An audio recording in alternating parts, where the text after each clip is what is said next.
5. La primera atención. Al día siguiente desayunamos al amanecer, después don Juan me hizo cambiar niveles de conciencia. Vayamos hoy día a uno de esos sitios originales, le dijo don Juan a Genaro. Pues, anda, le dijo Genaro con acento grave. Me miró y entonces agregó en voz baja, como si no quisiera que yo lo escuchara. ¿Crees que él debe? A lo mejor es mucho. En cosa de segundos, mi terror y mis sospechas escalaron alturas insoportables. Empecé a sudar y a jadear involuntariamente.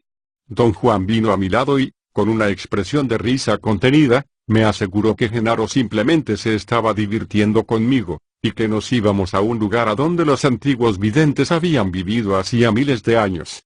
Mientras don Juan me hablaba, miré brevemente a Genaro. Con lentitud, movió la cabeza de un lado a otro. Era un gesto casi imperceptible, como si me hiciera saber que don Juan no decía la verdad.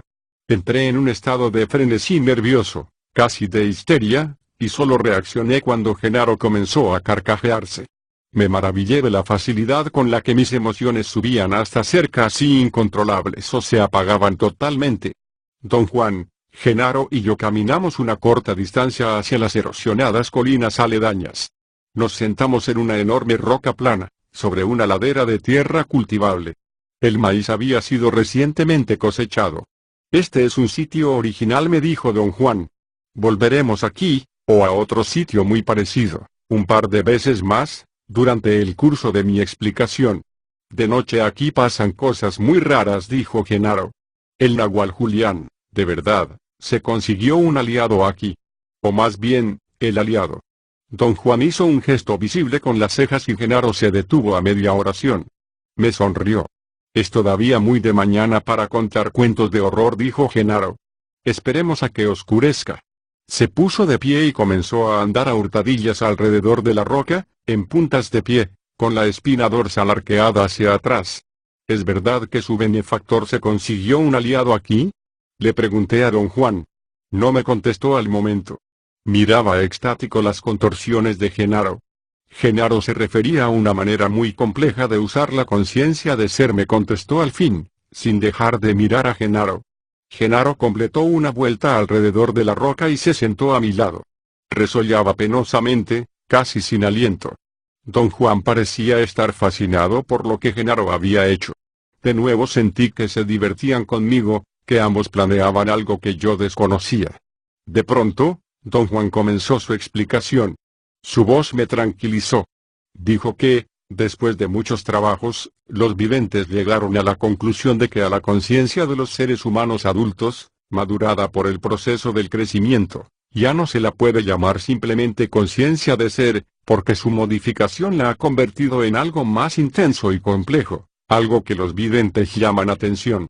¿Cómo saben los videntes que la conciencia de ser del hombre crece y se cultiva? Pregunté. Dijo que en cierto momento, a medida que los seres humanos crecen, una banda de las emanaciones del interior de sus capullos se vuelve muy brillante. Conforme los seres humanos acumulan experiencia, esa banda comienza a resplandecer. En algunos casos, el resplandor de la banda aumenta tan dramáticamente que se fusiona con las emanaciones del exterior. Los videntes, al presenciar tal enriquecimiento, tuvieron que concluir que la conciencia de ser es la materia prima y que la atención es el producto final. ¿Cómo describen los videntes a la atención? Pregunté. Dicen que la atención es domar y enriquecer la conciencia de ser a través del proceso de vivir, contestó. Dijo que el peligro de las definiciones es que simplifican las cosas para volverlas comprensibles. En este caso, al definir la atención, uno corre el riesgo de transformar un logro mágico y milagroso en algo común. La atención es el logro individual más grande del hombre. Empieza a desarrollarse desde la conciencia animal, en bruto, hasta que llega a abarcar toda la gama de las alternativas humanas. Los videntes la perfeccionan aún más hasta hacerla cubrir la gama total de posibilidades humanas. Le pregunté si en la visión de los videntes tenían especial significado las alternativas y las posibilidades. Don Juan repuso que las alternativas humanas son todo lo que somos capaces de escoger como personas. Tienen que ver con el nivel de nuestra escala cotidiana, con lo conocido, y por lo tanto, son bastante limitadas en número y alcance. Las posibilidades humanas, por otro lado, pertenecen a lo desconocido. No son lo que somos capaces de escoger como personas, sino lo que somos capaces de alcanzar como seres vivientes. Dijo que un ejemplo de lo primero, las alternativas humanas, es creer que el cuerpo humano es un objeto entre objetos. Un ejemplo de lo segundo, las posibilidades humanas, es lo que los videntes logran hacer al ver al hombre como un ser luminoso en forma de huevo. Con el cuerpo como objeto uno se enfrenta a lo conocido, con el cuerpo como huevo luminoso uno enfrenta lo desconocido. Las posibilidades humanas tienen, por consiguiente, un alcance casi inagotable. Los videntes dicen que hay 3 tipos de atención, continuó don Juan. Cuando dicen eso, se refieren solo a los seres humanos y no a todos los seres conscientes que existen. Pero los 3 no son tan solo tipos de atención, son más bien 3 niveles de realización. Son la primera, segunda y tercera atenciones, cada una es un reino independiente, completo en sí mismo. Explicó que, en el hombre, la primera atención es la conciencia animal, en bruto, que a través del proceso de la experiencia humana ha sido convertida de una facultad compleja, intrincada y extremadamente frágil, que se encarga del mundo cotidiano en todos sus innumerables aspectos. En otras palabras, todo aquello en lo que puede uno pensar forma parte de la primera atención. La primera atención es todo lo que somos como hombres comunes y corrientes, prosiguió. En virtud de su dominio tan absoluto sobre nuestras vidas, la primera atención es la propiedad más valiosa que tenemos. Quizás es incluso nuestra única propiedad. Tomando en cuenta su verdadero valor, los nuevos videntes comenzaron un riguroso examen de la primera atención. Sus hallazgos moldearon todas sus perspectivas y las perspectivas de todos sus descendientes, aunque la mayoría de ellos aún hoy en día no entienden lo que aquellos videntes realmente vieron. Enfáticamente, me advirtió que las conclusiones del riguroso examen de los nuevos videntes tenían muy poco que ver con la razón o la racionalidad, porque para examinar y explicar la primera atención, uno debe verla. Solo los videntes pueden hacer eso. Pero examinar lo que los nuevos videntes vieron en la primera atención, es esencial, a fin de permitirnos la única oportunidad, en nuestra existencia, de darnos cuenta de nuestras propias funciones. En términos de lo que los videntes ven, la primera atención es un intenso resplandor de color ambarino, continuó. Es un resplandor que invariablemente se mantiene fijo en la parte superior de la superficie del capullo y que abarca lo conocido. La segunda atención, por otra parte, es un resplandor muchísimo más intenso y cubre una mayor extensión. Tiene que ver con lo desconocido. Es un estado complejo y especializado que entra en función cuando se utilizan las emanaciones interiores del capullo que ordinariamente permanecen fuera de juego. La razón por la cual lo llamo un estado complejo y especializado es que, para poder utilizar las emanaciones que ordinariamente no entran en juego, uno necesita de extraordinarias y elaboradas tácticas que requieren suprema disciplina y concentración. Comentó que ya me había explicado, en sus enseñanzas para el lado derecho, que la concentración requerida para estar consciente de que uno está soñando es la predecesora de la segunda atención. Esa concentración es una forma de estar consciente de ser que no está en la misma categoría de la conciencia normal necesaria para tratar con el mundo diario. Dijo que a la segunda atención también se le llama la conciencia del lado izquierdo, y que es el campo más vasto que pueda uno imaginarse, tan vasto que parece ilimitado. Yo no me metería en ella. Por nada del mundo, agregó. Es un atolladero tan complejo y grotesco que los videntes sensatos solo entran en ella bajo las más estrictas condiciones. La gran dificultad consiste en que la entrada a la segunda atención es enteramente fácil y su atracción es casi irresistible. Dijo que los antiguos videntes, siendo maestros consumados del arte de manejar el resplandor de la conciencia, la hicieron expandirse a límites inconcebibles. Dedicaron todo su esfuerzo a extender ese resplandor a todas las emanaciones interiores de sus capullos, encendiéndolas por bandas, una banda a la vez. Y lo lograron, pero curiosamente, el hecho de encenderlas por bandas los hizo quedar aprisionados en algo tan inmenso que no pudieron salir más de ello. Los nuevos videntes corrigieron ese error, prosiguió, y dejaron que el arte de manejar el resplandor de la conciencia se desenvolviera y llegara a extender ese resplandor, de un solo golpe, a todos los confines del capullo luminoso.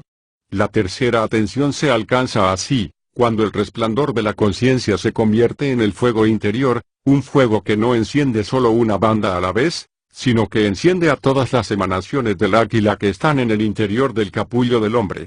Don Juan expresó su reverencia y admiración por el esfuerzo premeditado de los nuevos videntes para alcanzar la tercera atención cuando aún tienen vida y están conscientes de su individualidad. No consideró que valiera la pena discutir los casos fortuitos de hombres y de otros seres conscientes que entran en lo desconocido y en lo que no se puede conocer sin darse cuenta de ello. Se refirió a esto como el don del águila. Afirmó que para los nuevos videntes el entrar en la tercera atención también es un don, pero tiene un significado diferente. Es más bien como un premio por un logro extraordinario. Agregó que al momento de morir todos los seres humanos entran en lo que no se puede conocer, y que algunos de ellos sí alcanzan la tercera atención, pero de una forma del todo breve y solo para purificar el alimento del águila. El logro supremo de los seres humanos, dijo, es alcanzar ese nivel de atención y al mismo tiempo retener la fuerza de la vida, sin convertirse en una conciencia incorpórea que se mueve como un punto vacilante de luz hacia el pico del águila para ser devorado. Mientras estuve escuchando la explicación de don Juan, una vez más perdí totalmente de vista todo lo que me rodeaba. Indudablemente, Genaro se había levantado y se había ido, ya que no aparecía por ningún lado. Me sorprendí al darme cuenta de que yo estaba acuclillado en la roca, con don Juan también en cuclillas a mi lado. Me tenía agarrado, muy a la ligera, de los hombros. Me recosté en la roca y cerré los ojos. Había una suave brisa que soplaba del oeste. No te duermas, dijo don Juan. Por ningún motivo debes quedarte dormido en esta roca. Me senté. Don Juan me miraba con fijeza. Descansa y no pienses en nada, me ordenó. Deja que se extinga tu diálogo interno. Usé toda mi concentración para cumplir lo que me pedía, pero una sacudida me hizo volver al nivel de los pensamientos. Al principio no supe lo que era. Pensé que acaso me atacaba otra vez la desconfianza. Y en ese instante me di cuenta, como si recibiera una descarga eléctrica, que estaba muy entrada la tarde.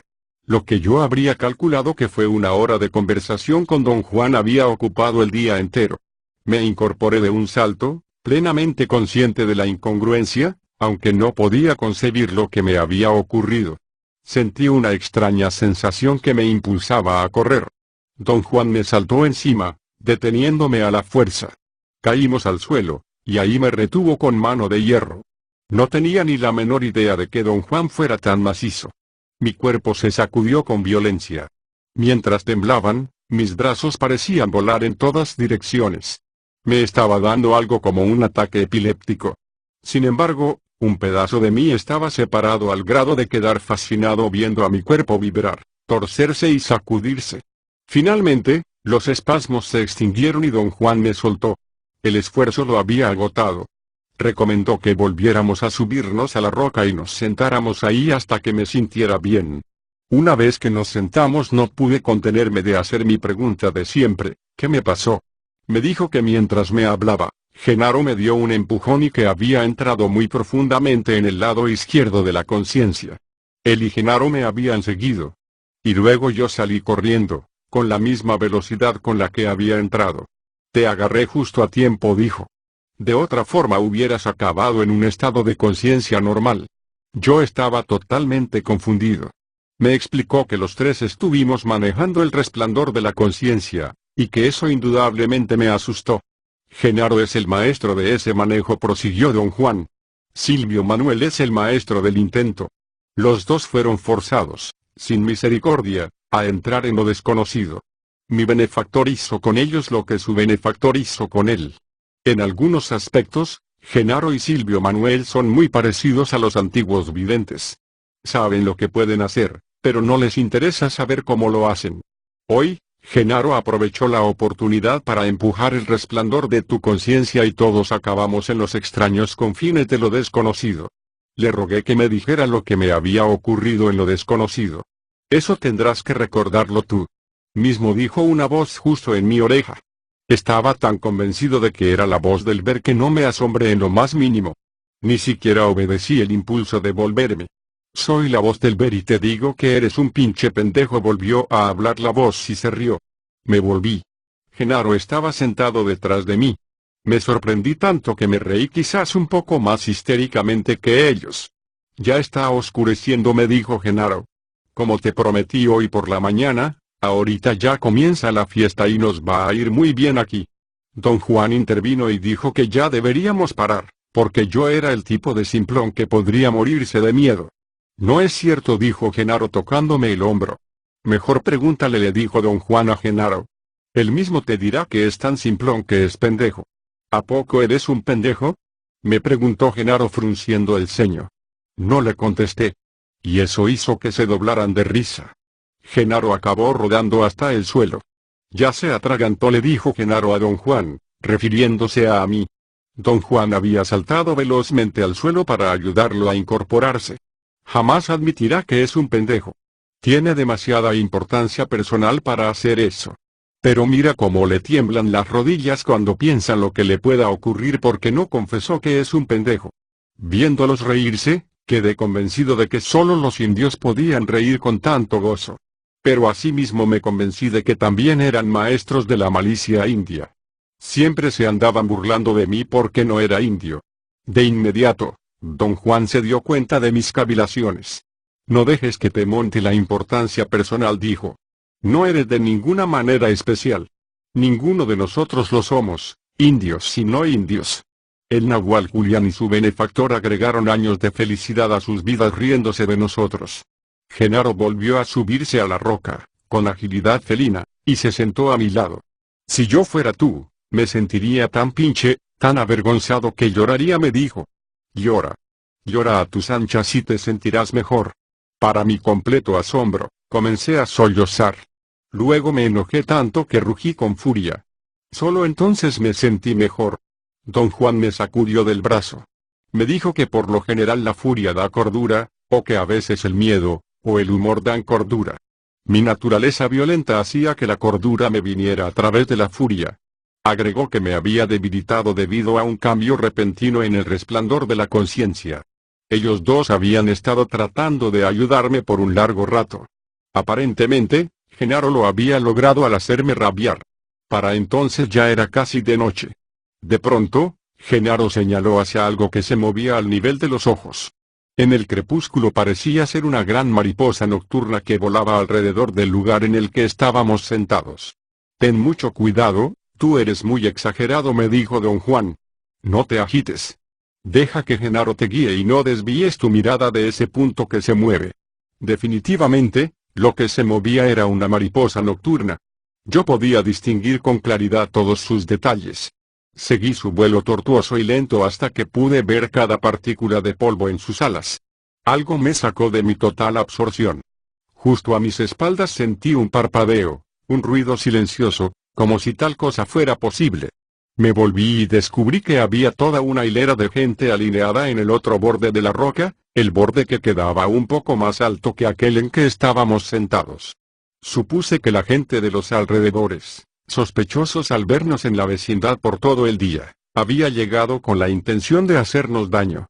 Reconocí sus intenciones al instante. Don Juan y Genaro, sin ponerse de pie, se deslizaron al suelo. De allí, los dos me dijeron al unísono que me bajara de inmediato. Nos alejamos de la roca sin volvernos a mirar si la gente nos seguía. Don Juan y Genaro se rehusaron a hablar mientras caminábamos de regreso a la casa de Genaro. Don Juan incluso me hizo callar con un feroz gruñido, llevando un dedo a sus labios. Genaro no entró a la casa, sino que siguió caminando mientras don Juan abrió la puerta y me empujó adentro. ¿Quiénes eran esas personas, don Juan? Le pregunté cuando los dos estábamos sentados y había encendido la lámpara. Esos no eran gente, contestó. Vamos, don Juan, no me venga con esas, dije. Eran gente como usted y yo, los vi con mis propios ojos. Claro que los viste con tus propios ojos, repuso, pero eso no significa nada. Tus ojos te engañaron. Esos no eran gente como tú y yo, y te estaban siguiendo. Genaro tuvo que alejarlos de ti. Si no eran gente, ¿qué eran entonces? Ah, ahí está el misterio, dijo. Es un misterio del resplandor de la conciencia y no puede resolverse con raciocinios. Ese misterio solo se puede presenciar. Déjeme presenciarlo entonces, dije. Pero ya lo hiciste, 2 veces en un día, dijo.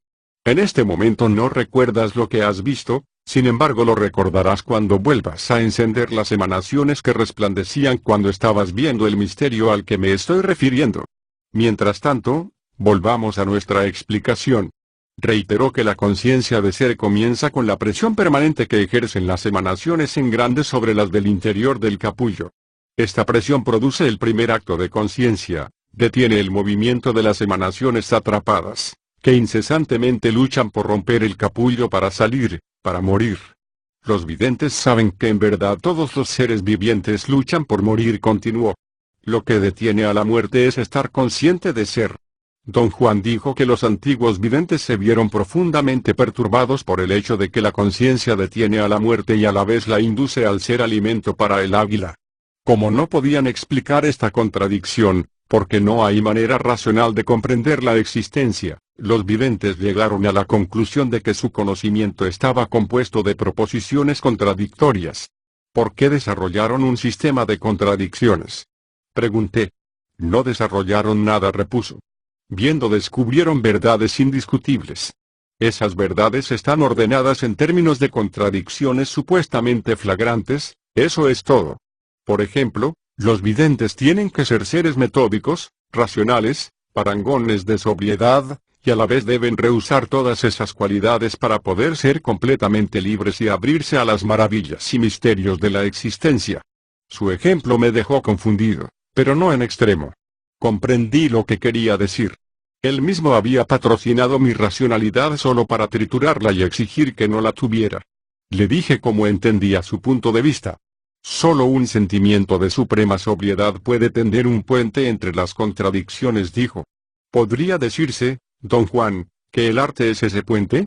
Al puente entre las contradicciones, lo puedes llamar como quieras, arte, sobriedad, amor, o incluso gentileza, gracia. Don Juan siguió con su explicación y dijo que, al examinar el resplandor de la conciencia, los nuevos videntes hallaron que todos los seres orgánicos, excepto el hombre, aquietan las emanaciones atrapadas dentro de sus capullos para que ellas puedan alinearse con sus correspondientes emanaciones en grande. Los seres humanos en lugar de eso hacen que su primera atención tome un inventario de las emanaciones del águila en el interior de sus capullos. ¿Qué es un inventario, don Juan? Pregunté. Los seres humanos prestan atención a las emanaciones que tienen en el interior de sus capullos, contestó. Ninguna otra criatura hace eso. En el momento en el que la presión de las emanaciones en grande fija a las emanaciones interiores, la primera atención comienza a observarse a sí misma. Anota todo acerca de sí misma, o por lo menos intenta hacerlo, de maneras aberrantes. Este es el proceso que los videntes llaman hacer un inventario. Con esto no quiero decir que los seres humanos eligen hacer un inventario, o que pueden rehusar hacerlo. Hacer un inventario es una orden del águila. Sin embargo, lo que queda sujeto a la voluntad del hombre es la forma en que se obedece ese comando. Dijo que aunque no le gustaba llamar comandos a las emanaciones, eso es lo que son, comandos que nadie puede desobedecer. No obstante, la manera de no obedecer las órdenes radica en obedecerlas. En el caso del inventario de la primera atención, continuó, los videntes hacen el inventario, porque no pueden desobedecer. Pero una vez que lo han hecho lo tiran por la ventana. El águila no nos ordena adorar nuestro inventario, nos ordena hacerlo, esto es todo. ¿Cómo ven los videntes que el hombre hace un inventario? Pregunté. Las emanaciones interiores del hombre no se aquietan con objeto de aparejarse con las exteriores, contestó. Esto es evidente después de ver lo que hacen otras criaturas. Al aquietarse, algunas de ellas, se funden con las emanaciones en grande y se mueven con ellas. Por ejemplo, los videntes pueden ver cómo se expande a gran tamaño la luz de las emanaciones de los escarabajos. Pero los seres humanos aquietan sus emanaciones y reflexionan en ellas. Las emanaciones se concentran en sí mismas. Dijo que los seres humanos llevan el comando de hacer un inventario a un extremo lógico y hacen caso omiso de todo lo demás. Una vez que están profundamente involucrados en el inventario, pueden ocurrir dos cosas.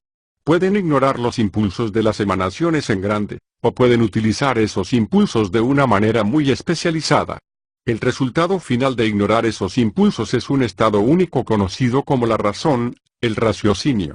El resultado de usar los impulsos de una manera especializada se conoce como la absorción en uno mismo. Los videntes perciben la razón humana como un resplandor opaco, extrañamente homogéneo, que solo en muy raras ocasiones responde a la constante presión de las emanaciones en grande, un resplandor que endurece al capullo, pero que también lo vuelve más quebradizo. Don Juan comentó que en la especie humana la razón debería abundar, pero que en realidad es muy escasa. La mayoría de los seres humanos eligen la absorción en sí mismos. Afirmó que para que pueda haber interacción entre los seres vivientes, la conciencia necesita un grado de absorción en sí misma. Pero con la excepción del hombre, ningún ser viviente tiene un grado tal de absorción en sí mismo. Al contrario de los hombres de razón, que ignoran el impulso de las emanaciones en grande, los individuos absortos en sí mismos usan esos impulsos y los convierten en una fuerza que agita aún más las emanaciones en el interior de sus capullos. Al observar todo esto, los videntes llegaron a una conclusión práctica. Vieron que los hombres de razón llegan a vivir mucho más, porque al no hacer caso del impulso de las emanaciones en grande, aquietan la agitación natural interior de sus capullos. Por otra parte, al usar el impulso de las emanaciones en grande para crear una mayor agitación, los individuos absortos en sí mismos acortan sus vidas. ¿Qué ven los videntes cuando contemplan a seres humanos absortos en sí mismos? Pregunté. Los ven como descargas intermitentes de luz blanca, seguidas por largas pausas de opacidad, dijo. Don Juan dejó de hablar. Yo ya no tenía preguntas que hacerle, o quizás estaba demasiado cansado para preguntar algo más. Hubo un fuerte golpe en la puerta de la calle que me hizo saltar. La puerta se abrió de par en par y Genaro entró, sin aliento. La cerró al entrar y se dejó caer sobre el petate. Estaba cubierto de sudor. Estábamos hablando de la primera atención, le dijo don Juan. La primera atención solo sirve con lo conocido, comentó Genaro. Vale madre con lo desconocido. Eso no es del todo correcto, repuso don Juan. La primera atención funciona muy bien con lo desconocido. Lo bloquea, lo niega con tanta ferocidad que, al final, lo desconocido no existe para la primera atención. Hacer un inventario nos vuelve invulnerables, continuó. Es precisamente por eso que existe el inventario. ¿Qué es lo que está usted diciendo? Le pregunté a don Juan. No contestó. Miró a Genaro como si esperara una respuesta. Pero si abro la puerta, dijo Genaro, ¿podría la primera atención bloquear a lo que va a entrar? La tuya y la mía no podrían, pero la suya sí, dijo don Juan señalándome. Vamos a tratarlo. Aunque esté en la conciencia acrecentada, le preguntó Genaro a don Juan. Eso no significa nada, contestó don Juan. Genaro se puso de pie, fue a la puerta y la abrió de un golpe. Saltó a un lado y al instante entró una ráfaga de viento frío. Don Juan y Genaro se colocaron junto a mí. Ambos me miraron con asombro. Yo quería cerrar la puerta. El frío me hacía sentirme incómodo. Pero cuando me moví hacia ella, don Juan y Genaro saltaron frente a mí y me escudaron. ¿No notas que hay algo extraño en el cuarto?, me preguntó Genaro. No, no noto nada, dije, y lo dije sinceramente. Salvo el viento frío que soplaba por la puerta abierta, no había nada extraño allí. Cuando abrí la puerta entraron unos seres muy raros, dijo. ¿Qué, a poco no los ves? Había algo en su voz que me decía que esta vez no bromeaba. Y yo no veía absolutamente a ningún ser extraño. Los tres salimos caminando de la casa, cada uno de ellos estaba pegado a mi costado. Don Juan recogió el quinqué y Genaro cerró con llave la puerta de la calle. Me empujaron dentro del coche a mí primero. Y luego los llevé a la casa de don Juan en el pueblo vecino.